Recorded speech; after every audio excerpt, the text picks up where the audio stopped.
चलिए अब आज हम जानते हैं कि हमें टैक्स देने में क्यों होती है तकलीफ। पिछले भाग में आपने जाना कि हम सबको क्यों टैक्स देना चाहिए। अब जानिए कि भारी टैक्स देने के बाद टैक्स पेयर को क्रोध क्यों आता है, कुढ़न क्यों होती है, लुटा ठगा सा क्यों अनुभव करता है।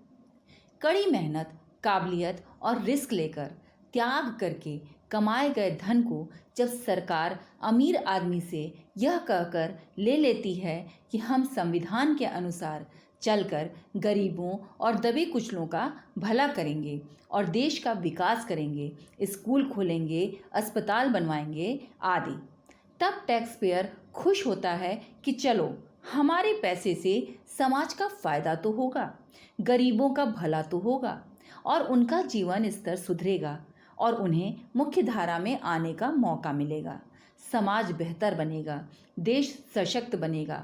इसीलिए अनेक लोग खुशी खुशी टैक्स दे देते हैं। अमीरों की गाढ़ी कमाई से लिए गए इन रुपयों का थोड़ा बहुत वेस्ट हो जाना तो समझ में आता है। कई सरकारें तो 70-80% तक बर्बाद कर रही हैं। ये लोग टैक्स पेयर के मेहनत की कमाई का करते क्या हैं? भ्रष्टाचार में उड़ा देते हैं, गाड़ियों का काफिला लेकर चलते हैं, डेलीगेशन लेकर विदेश घूमते हैं, लग्जरी आइटम्स की खरीद करते हैं, चाय नाश्ते में उड़ा देते हैं, अपनी स्वयं की पब्लिसिटी में राज्य के संसाधन झोंक देते हैं, मास मीडिया और सोशल मीडिया पर सैकड़ों करोड़ खर्च करते हैं। संविधान में गरीबों की मदद के लिए कहा गया है, लेकिन ये सभी को यानी मध्य वर्ग और अमीरों को भी सुविधा दे देते हैं। मुफ्त बिजली और पानी देते हैं, हज और तीर्थ यात्रा की व्यवस्था करते हैं, शादियां तक करवाते हैं, स्कूटी तक बांट रहे हैं। अब जरा देख लें कैसे शुरू हुई, किस नेता ने इसे सबसे ज़्यादा बढ़ावा दिया। बहुगुणा ने सरकारी संसाधनों से रोज़ा इफ्तार शुरू किया। शीघ्र ही अनेक सरकारों ने इसे अपना लिया था। हज सब्सिडी के प्रतिक्रिया स्वरूप मध्य प्रदेश में शिवराज सरकार ने पहली बार कन्यादान और तीर्थ दर्शन योजना शुरू की, जिसे शीघ्र ही तमाम सरकारों ने अपना लिया।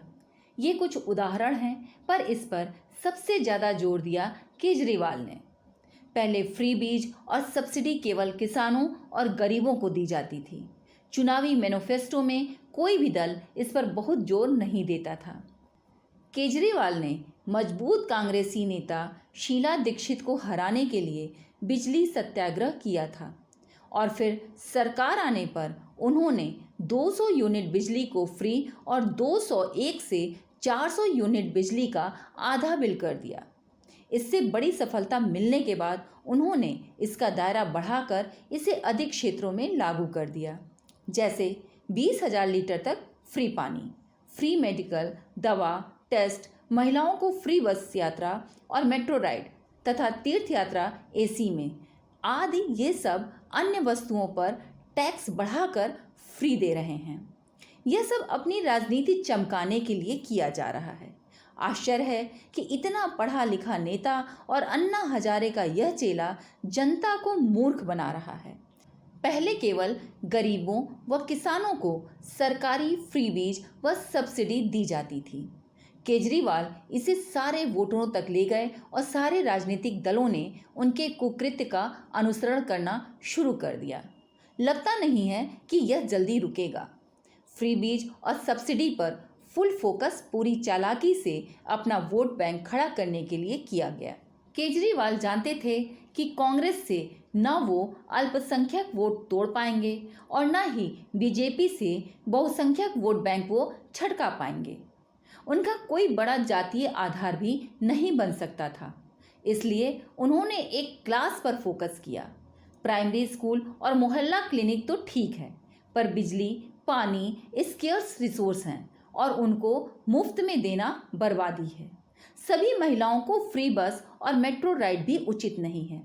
वोट की फसल काटने में केजरीवाल भले सफल हो गए हों, किंतु यह देश व जनता के दीर्घकालीन हित में कतई नहीं है। केजरीवाल ने शुरू किया था, पर कर्नाटक चुनाव में कांग्रेस ने फ्री बीज का वायदा कर चुनाव जीत लिया। कर्नाटक सरकार ने अपने वादे के अनुसार इन्हें लागू भी कर दिया। सभी प्रदेशवासियों को 200 यूनिट फ्री बिजली दी जा रही है। सभी परिवारों की महिला हेड को 2000 प्रति माह दिया जा रहा है। सभी बेरोजगारों ग्रेजुएट को 3000 रुपये प्रति माह बेरोजगारी भत्ता दिया जा रहा है। सभी बेरोजगार डिप्लोमा होल्डर्स को 1500 प्रति माह बेरोजगारी भत्ता दिया जा रहा है। सभी महिलाओं को राज्य भर में फ्री ट्रैवल सुविधा दी जा रही है। कर्नाटक में फ्री वीज और सब्सिडी की सफलता के बाद लगता है कि अब आगामी सभी चुनाव में कांग्रेस इन पर फोकस करके ही लड़ेगी। जहां तक भाजपा की बात है, उसने विश्व की सबसे बड़ी मुफ्त खाद्यान्न योजना शुरू की है। इसमें सारे देश के 80 करोड़ लोगों को मुफ्त खाद्यान्न बांटा जा रहा है। कोरोना संकट समाप्त हो गया है। जहां अन्न संकट हो वहां जरूर बांटें। बगैर आवश्यकता इस तरह बांटने से अकर्मण्यता को बढ़ावा मिल रहा है। श्रमिकों के अंदर काम करने की प्रेरणा कम हो रही है। बुलेट ट्रेन चलाने से किस गरीब को फायदा मिलने वाला है? इन सभी के कुकृत्यों व कुकर्मों को देखकर अब स्वयं निर्णय लीजिए कि हम सब टैक्स पेयर का कितना पैसा वाकई देश हित में व्यय हो रहा है। अगले अंक में जानिए क्या होती है गुड फ्री बीज देने वाले की कसौटी क्या होनी चाहिए, क्या है उपाय। नेशन बिल्डिंग प्रोडक्ट्स चैनल को यदि आप राष्ट्र निर्माण हेतु उपयुक्त पाएं तो लाइक और सब्सक्राइब करें।